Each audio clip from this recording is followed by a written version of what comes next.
This is the Business Growth Hacks Podcast, presented by Beefy Marketing. Here's your host, Andrew Brockenbush. What is going on, Small Business Nation? Andrew is not with us today, but that's okay. I was not with him on the last episode because that's how we roll this thing. You know, whenever one of us has something to deal with, we deal with it, and the other one takes the podcast on. And when we're together, it's awesome. And today, we have a great guest on the show. We have Crista Grasso, who is the go-to strategic planning and systems expert for online businesses when they want to scale. When you're talking scaling, Crista is your girl. But before we get into who she is and what amazing things we're going to learn today about leaning out our businesses, we have an icebreaker question. Let's kick it. Icebreaker. Crista, would you rather live in a world with no internet or no air conditioning? That is a very tough question, but I honestly think I would have to go with no internet because I don't think I could live without air conditioning. You know, I think I might be in the exact same boat because I could get along without internet. I grew up without internet, really, so I could just revert back to childhood ways of entertaining myself. And so, but without the air conditioning, we're in Texas down here. I think it's 92 degrees right now, and it's 11 a.m. So the air conditioning is going to have to stay. I'll get over the internet. Mm-hmm. Same. That's awesome. And, you know, both of us being in marketing and internet, you know, internet is definitely a pillar in what we do. You know, it's a cornerstone. So for sure. All right. So let's get into it today. You know, there's so much out there today about what to do with your business, how to scale it, how to grow it, and all this. And one of the things here at Beefy that we've been about over the last year is niching down. And from what I could see from your lean out method and your website, Crista, that's kind of where you're at. So before we really dive into how we're going to lean out our businesses and what that really means, can you tell us how you got into doing what you do? I think like so many entrepreneurs, it was a very winding road and never one I could have predicted. So absolutely. When I went to college, I was actually a fine art major. And I knew that I always wanted to do my own thing. I knew I wanted to have my own business. I wasn't entirely sure what I wanted to do. But as I was getting close to graduation, I really thought about, you know, if I'm going to run a business, I should probably know something about business. And I ended up switching majors and graduating with a business degree. And so I also graduated with a lot of college debt, as we all do. And I thought, let me work for a couple years while I figure out what I want to do and what creative business I want to launch. And it just so happened that the very first position that I fell into, I had an offer from a morning customer at a Starbucks I was managing. And he said, I have this great role. I'd love to have you come in, but the only way that I could have you start when I need you there, which is tomorrow morning, is if you come in as a consultant. I had no idea what consulting was. I knew nothing. All I knew was I just got a job. I was so excited. So I said yes. And it changed the entire trajectory of what I ended up doing in my life. I fell into consulting. I fell into a company that was into lean manufacturing. I had not heard of lean before. It wasn't something we talked about in school. And I surprised myself by how much I actually loved it and how much I actually wanted to continue to focus my time there. I did launch my creative business, and I actually scaled that business so quickly that I almost put myself out of business. And through that experience, that was how I created the lean out method, which is what I have today, because I needed it as a means of saving my own business with all of the complexity and mistakes and things that I see a lot of businesses make that I now recognize when they do jump into scaling too quickly and they're not really prepared for it. I love that because I've heard that story a lot. Not your specific story, but the whole, it was necessary for me to figure this out. You know, a lot of the people we interview that have come up with systems, it was absolutely necessary. And I think that's what proves that systems like that work, is that you had to use it yourself. And that, what better field testing than that, right? You saw every angle of it. And so I love that. That's great. And let's see. So as you're developing these strategies and the lean out method, what kind of specific strategies did you implement to help get your business out of those problems from scaling? Or I guess let's start with, what were the problems that you encountered with scaling? Yeah, first? absolutely. It's such a great question. And looking back now, I recognize that although I had a product-based business, it was a jewelry business. The things that I was experiencing and facing are pretty universal. And I see it across almost every type of business, whether it's coaching, consulting, service, agency, you name it. I feel like it is all really similar. And it's as you have more volume, as you're trying to sell more of what you have, you end up with so much complexity. It ends up feeling like you're drowning. You can't keep up on things. Sometimes I'm honestly not quite sure how we got the orders out the door. I went from hand making jewelry at my kitchen table with my very first jewelry business to selling thousands of pieces of jewelry a day and shipping and manufacturing thousands of pieces of jewelry a day. And it's a really big shift to all of a sudden look at not just how do I sell things at scale, but how do I deliver things at scale, and how do I deliver them in a way where I'm still providing that exceptional client experience and customer service that I pride myself on? How do I manufacture and make products or create things at scale that still have the level of quality that I deem important? And again, I think that's so true across all of our businesses. It's actually easy when something's kind of small and we're pulling things together and we've got just the people we know and love who are buying and investing in things, and we can be a little more loose and a little more flexible with things. But then we start selling to more people and strangers, and we start selling a lot of it. And all of a sudden, all these issues come up where we didn't have the right systems in place. We didn't have the right support and team in place. We just were, I mean, myself, I worked, 100 hours a week. I just worked from the time I woke up till the time I went to bed, and there were never enough hours in the day. I had health implications. My marriage did not do so well. Like, it was just, I mean, I feel like I'm the poster child for everything to not do when scaling your first business. That's awesome, because we hear that so often too, that, I ran myself ragged trying to make this thing work. I was doing everything possible. And I love that you bring up about scaling. And I have another question for you about scaling here in a minute, because I just listened to your last podcast episode, but we'll get to that. But, you think about having dinner for a family and cooking yourself dinner. I mean, that's easy. If you want 100 chicken nuggets for yourself, that's no problem, right? You're going to have excess and all that. But start trying to feed 100 people. 100 chicken nuggets all of a sudden is not feasible. And I don't know if you've ever gone down and tried to order a large number of anything.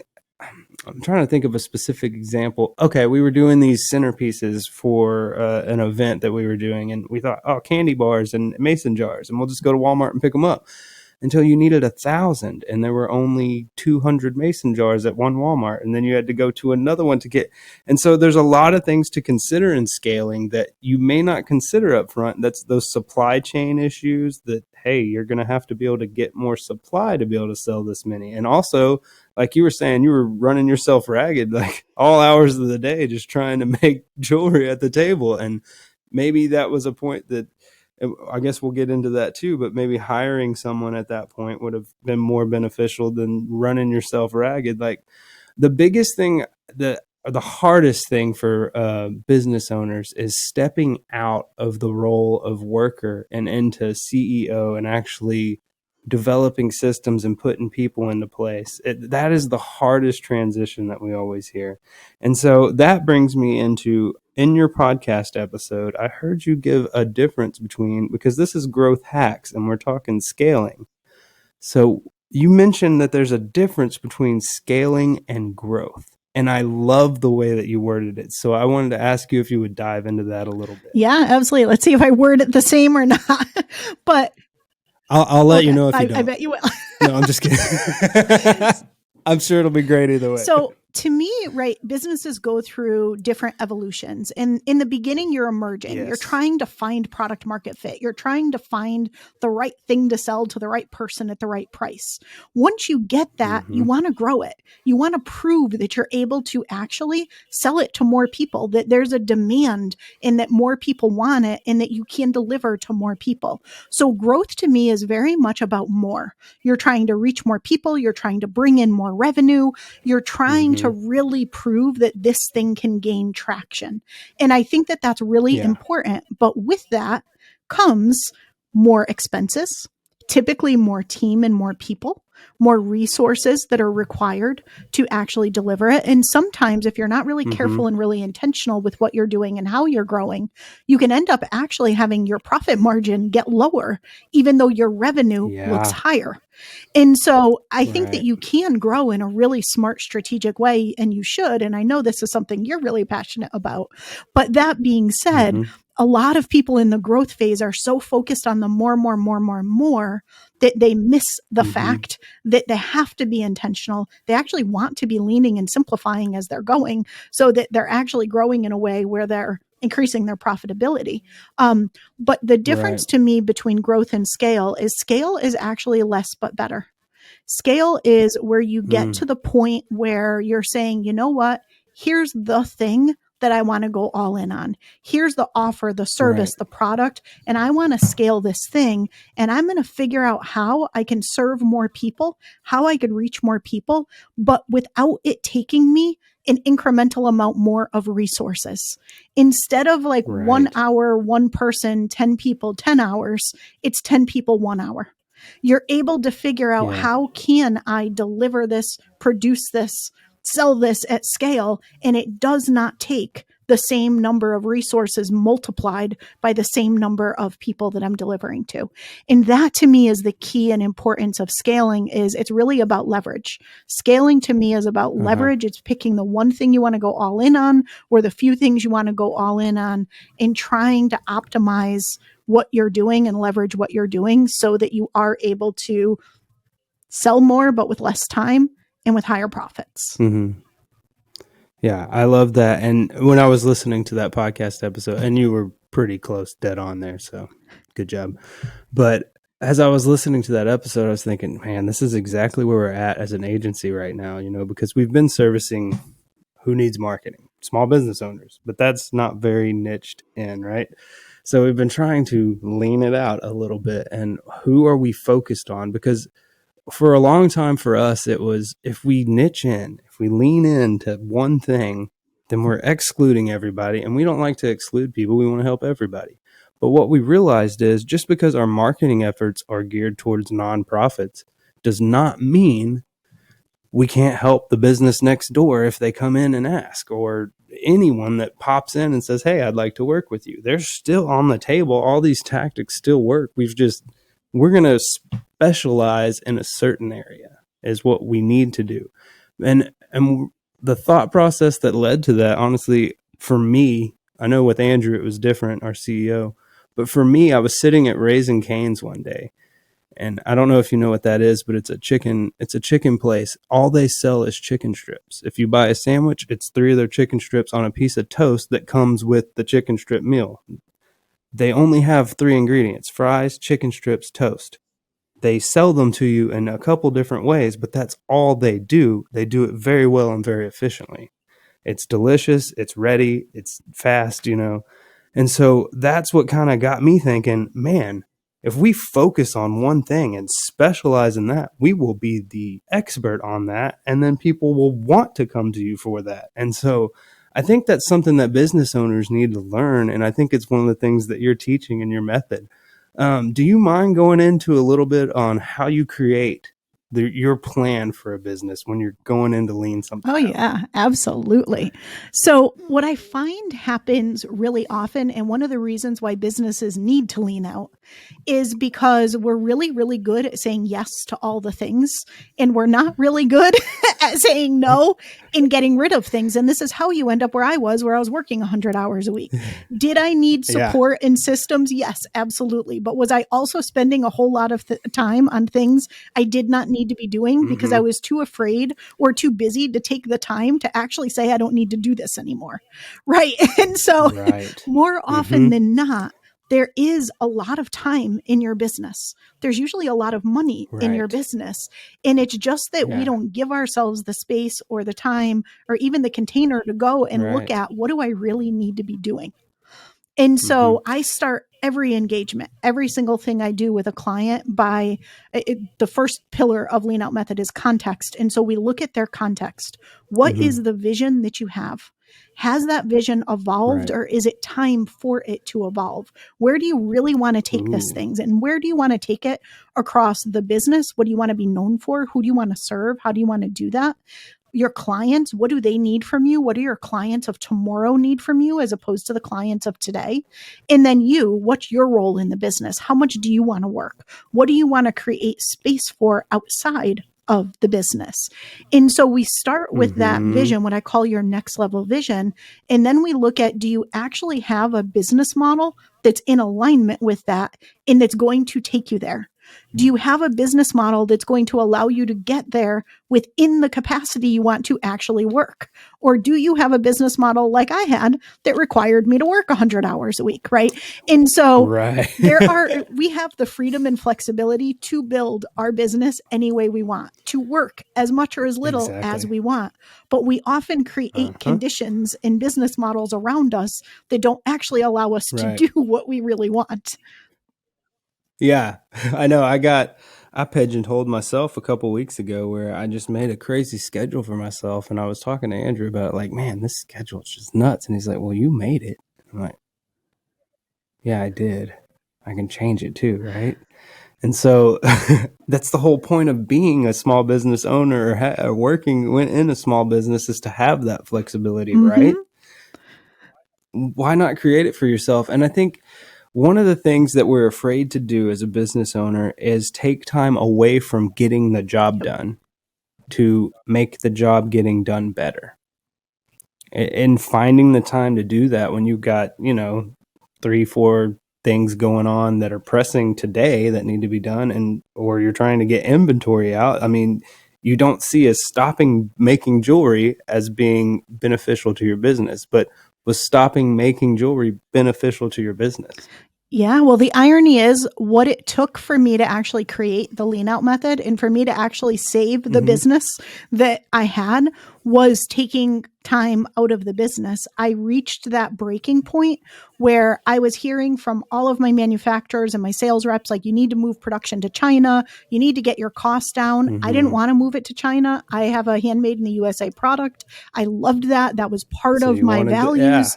I didn't want to take production overseas, but I was being told if I didn't get the cost down and if I didn't increase the volume, then there was no way that I was going to be able to keep going. And I was at that critical point where it was, am I willing to compromise my values, or am I willing to give up and close this business, or do I figure it out? And I knew the only way I could figure it out was to actually figure it out. So I literally brought with me, these hotel people must have thought I was a crazy person, but I brought a folding table, flip chart paper, sticky notes, and I went to a hotel for a week. And I had the poor bellboy bring in and like set up the folding table for me. And literally I brought an entire like strategic planning plethora of stuff with me. And I locked myself away where I couldn't look at or touch my jewelry supplies, didn't bring my computer, brought my markers and my sticky notes. And I just sat and I really thought and reflected on what is it going to take for a different business model? How can I get costs down, production up, keep production in the USA and keep this business alive? Oh, and by the way, get a life back. And so it was that space that I had to give myself away from my business in order to actually figure out how to save my business, which became Lean Out Method. Yeah. Yeah. I love that. And that's exactly the answer I was hoping to get on that is I took the time and it ended up paying off. It didn't feel like it when you started down that road, but was there a point as you're working on that in that hotel room, maybe halfway through the week or so, that you start to see a light at the end of the tunnel. And now you've got some different hope and a different passion that what was burnout has now turned into jet fuel and it's thrown you out the other side. Did that happen for you? Oh, completely. Because you start feeling defeated. Yes. You go in feeling Right. like your world is ending. Oh my God, I'm never going to be able to save this. I don't know if I could figure this out. This is crazy. What am I doing in a hotel room? I need to just go make more jewelry, and I just need to. And so it's, it's like you fight yourself in the beginning. It feels like the stupidest thing you could do to actually step away from the business when you feel like you have so much more that you need to be doing. But then somewhere along the line, it flips. And you start to realize how what you were doing to save the business was the thing that was keeping you from saving the business. And it does. I love what you said about the propelling you forward. Like it changes. And all of a sudden you're like, wait a minute, I can do, why did I not even see this? This is what I can do. Of course, this is happening. Like, and you just look at it from a more objective, outside in view when you can separate yourself from your computer, your desk, your surroundings, your everything that's the same that keeps you thinking a particular way. Yeah. I love that you said too that you left your technology behind and went with pen and paper on that, because there's an idea we've been milling around with a conference called Disconnect Conference, where basically you get an hour or so of tech time a day to check in, but then the rest of it's all personal development out in the woods, reconnecting with nature, pen and paper, getting your brain to work the way it originally worked before we had all this tech. I'm big on that. I also like the outdoors, so that's kind of where I like to go when I'm like, no tech. All right, let's go outside where there's no tech. Same. So how do you blend creativity, strategy, and systems? Because systems to me, they come off as very admin. That's my other side of the brain that I don't like to use. I like to be the creative one. So how do you blend those things together? Yeah, it's such a great question. And I am definitely a very weird unicorn where I am 50% right brain, 50% left brain, like straight down the middle. Right. I'm equal parts creative and equal parts structured. And I actually, it's funny. I used to always feel like I never really fit with anybody. I was way too creative and outside the box thinking for your typical systems ops people, but I was way too structured and way too systems thinking for your typical creative and artists. And I bridged both worlds. And it took me a long time to realize that's actually my superpower. And I can approach systems in a really creative, really lean, really smart way that's not about documenting all the things and creating this big book, either physical or digital, of things that just collects dust that nobody ever looks at and nobody ever uses. And how can we leverage systems to propel our business forward, to get the results that we want, to reduce complexity, to reduce waste in the business, but where it's not just an exercise in writing things. And to me, I look at systems in a really different and really creative way. I don't know if you're a Miro user, but I am obsessed with Miro. I love it. So I use it to map out a lot of the systems in businesses. And I call it your strategic systems, not your SOPs. There's a time and place for those, but I think people go a little too crazy with SOPs. To me, the strategic systems, it's almost a visual flow, but not quite. But it's looking at how all the bits and pieces of your business fit together, where you have gaps, where you have opportunities to optimize, to get these small changes that end up leading to massive results without having to go off and launch something new and do something that's going to take a ton of time and money and energy.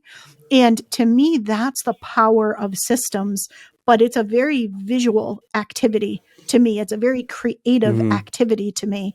And I think if you approach it that way, visionary leaders, CEOs tend to resonate with it a lot more because we're not documenting an 87-page document, we're visually mapping out and looking at and exploring the way that their business is structured or the way that they sell their core offers.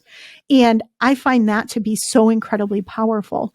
And then when it comes to actual systems, yes, there is a place for them. Yes, you do need SOPs to be able to support your team to be successful.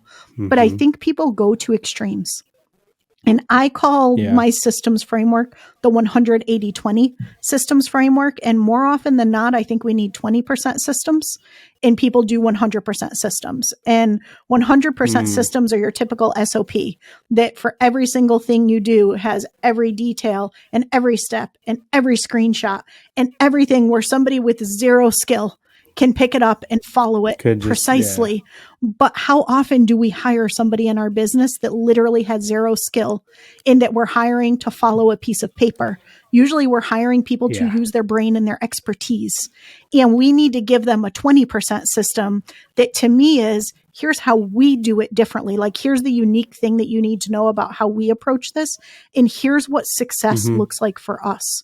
And that's what the person needs. They don't need the step-by-step screenshot dude because you're hiring somebody who has a brain and skill in that area. They don't need to, and they're actually pretty offended by that really detailed follow this with no. They need street signs, not a map. They just need some street signs. That's all they need. So that's how I blend them. And to me, where systems are powerful and a value add as opposed to something that is really just honestly a waste of time in my mind. Yeah. You know, it's funny that you mentioned that with the 100% systems too, because I think I've noticed before, just in, experience in past client relationships and stuff, I've seen that backfire more so than help, because you get people who are gridlocked because they've been trained by the book and something happens that's off book and now they have no clue what to do. Whereas if they use that brain and were trained to do that, they could come up with a creative solution that still hit the end goals. And it's also kind of that not micromanaging your people. And this thing that we've been dealing with here is trusting yourself that you hired people that are either capable or that you can guide, right? And so if you did that, then trust yourself that they can do what you hired them to do. And when you encounter something that's off brand or off point, you just correct and guide. You don't have to be a puppet master. They're not puppets, they're people. And so you guide and you train. And I loved how you talked about bridging that gap between your creative mind and your analytical mind there, because there's another bridged gap that you talked about on your website, and that was bridging the gap between vision and execution, correct? So what do you think is in that gap? What is the gap between vision and execution? Yeah, honestly, the gap, and some people will, I will say these words and they will shudder. Other people will be totally fine with it. But I think the gap is strategic planning, honestly. But it does not have to be the big, complex, painful strategic planning that some people are used to if they've come out of a corporate environment or a different place. I have a way that I approach it. I call it lean strategic planning that's really about bridging that gap. But to me, if you think about it, some companies don't have a really clear vision, but many do. And you've got a vision over here. And regardless of how clear it is, what I usually do not see is if you look at the day-to-day activities that the person and their team is doing, there is usually not a connection between the two. You've got a vision and goals on one side. You've got a whole bunch of stuff that's keeping people really busy on the other side. And the things that people are doing are never going to be the things that actually deliver on that vision. And then people wonder why they're not really moving the needle and really getting where they want to go.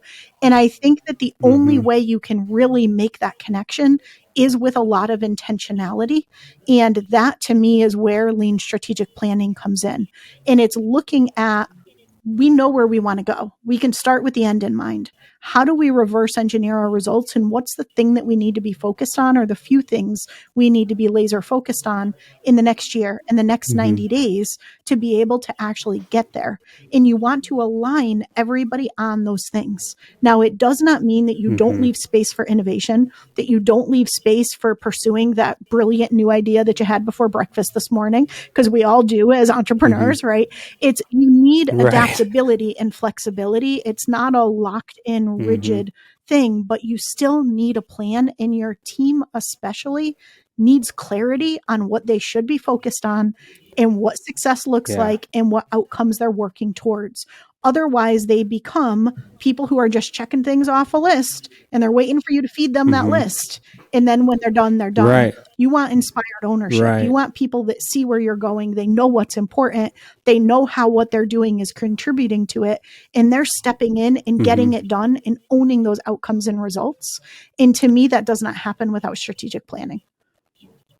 No. And I think the other thing that happens too is if you end up in a micromanaging loop without the planning, you have employees who are waiting on you to tell them what to do before they act. And so you haven't really solved the problem of not working in your business all the time. You've just delegated to other people to be a gatekeeper to get to you. You haven't empowered people to work in your business yet. You've just kind of added gatekeepers to yourself, and you're going to find the same type of, I think, frustrations in that. Yeah, sometimes you end up working more trying to manage other people's activities than you do if you did just do it yourself. Because as you said, to me, I call it like the hub model. You put yourself in the center of the hub, and you have all these little individuals who are doing work, and you're going out and saying, hey, I need you to do this. They have to come to you for questions. They have to come to you to check and validate something. And then you need to tell them the next thing to do. And you rarely have a true team dynamic or true ownership when you're doing that. You're just in a delegation loop where it's like, let me tell you what to do next. And everything's on you. Right. You have to make all the strategic decisions. You have to see how everything that they're all doing interrelates together. It's exhausting. It's draining. And most visionaries, that's not their superpower. Their superpower is visioning. No. It's whatever it is that they're passionate about. It's not managing all of the interdependencies in a plan and making sure that everybody's doing the right things at the right time.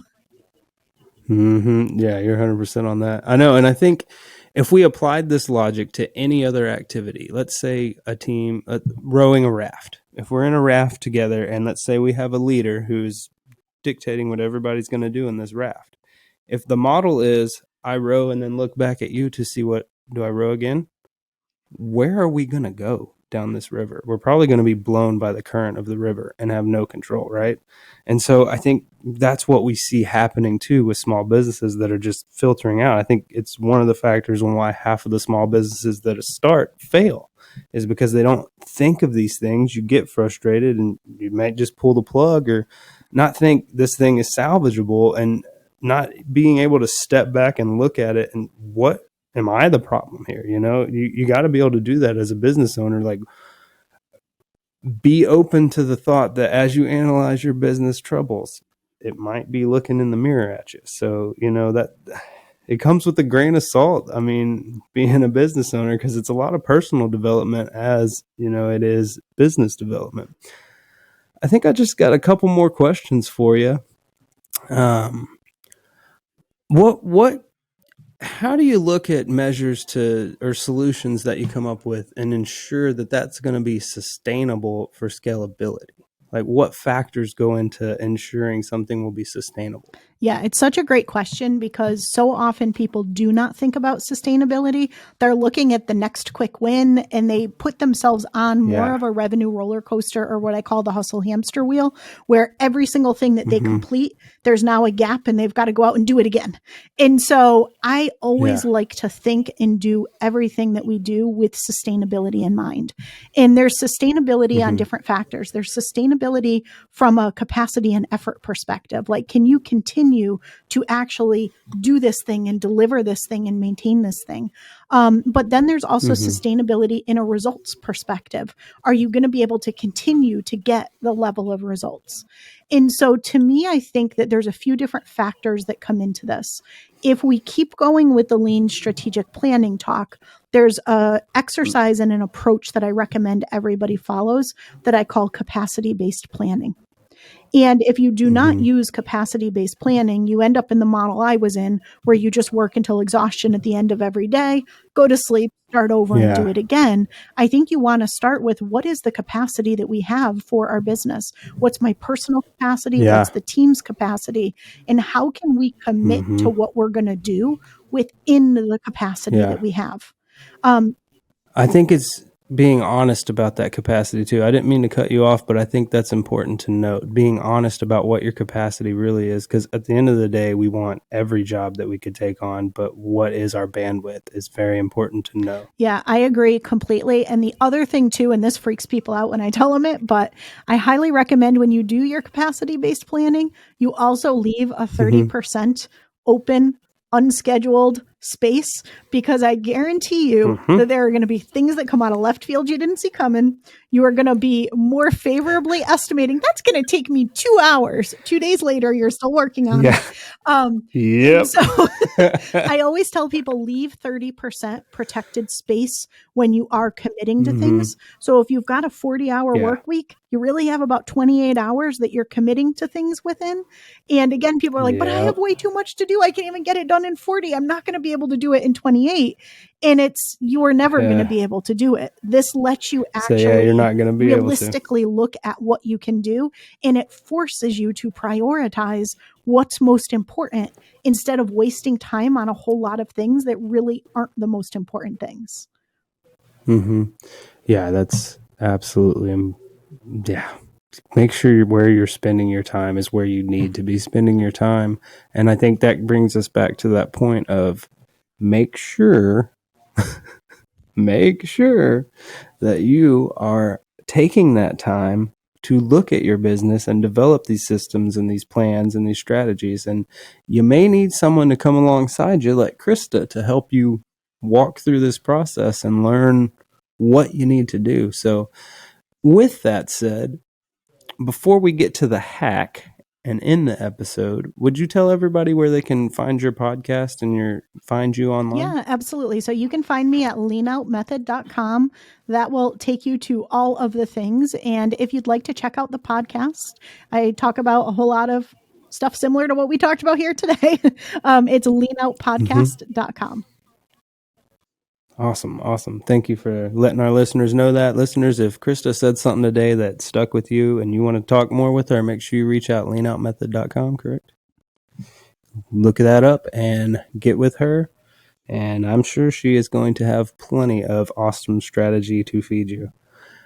Now, the important part of our show, when we leave the listeners with one hack, that one thing that you wish you would have known before you started or really was a game changer for you. So I'm going to roll this sound effect if I have it plugged in.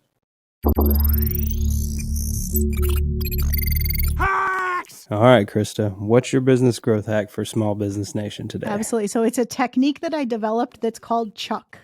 And CHUCK stands for cut, hold, change, keep.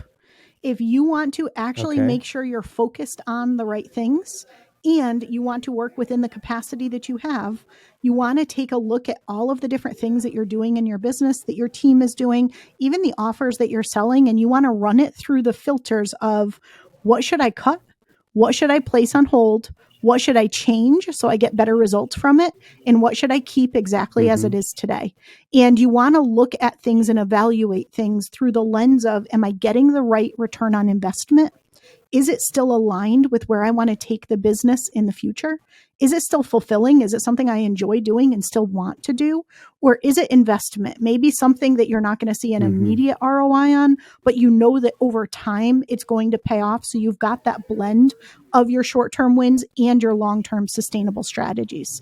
So I think you want to reflect on the things that you do in your business and run it through those filters. And when you do, I recommend you do it every single 30 days and certainly as part of your 90-day planning. If you're really honest with yourself, you will usually find a whole lot of time that you can get back in your business, because there's probably a lot you're doing right now that either can get cut or at least minimally can get placed on hold because it's not aligned with your current goals and what you need to be focused on right now. Yeah, and just I agree completely. Just to add to what you're saying, it can be cut or possibly automated. Some of those things that you may be taking time doing, you may be able to automate those and save yourself plenty of time in the day. So don't overlook automation when you're leaning out as well. Leaning out could very well be just automating some tasks that could be automated, but you want to be careful. I'll caveat that to say, don't lose the human touch, especially in this AI, new wave we've got going on now. I think people are really going to be looking for that human connection. So use it wisely. Well, Crista, thank you so much for being a great guest on our show today. Thanks for all the insights you gave to me and our listeners. And we really enjoyed having you on. And if there's anything else you'd like to leave with our audience, now is the time. No, thank you so much for having me. And I hope you all have a lean and super scalable business. Awesome. Well, that's it. Small Business Nation. We will see you guys next week. Make sure y'all go leave those reviews because we could use some more of those reviews. I was noticing there's only 2 out there, and that's a little sad. Come on, guys. Give us some reviews. We need it for the algorithm. All right. Take care, Small Business Nation. We will see you next week. Thank you for listening to another episode of the Business Growth Hacks Podcast. Be sure to subscribe wherever you get your podcasts so you never miss an episode. To get more marketing tips and tricks, follow Beefy Marketing on Facebook, Instagram, and YouTube at Beefy Marketing. And to take your business to the next level, check out our website at www.beefymarketing.com.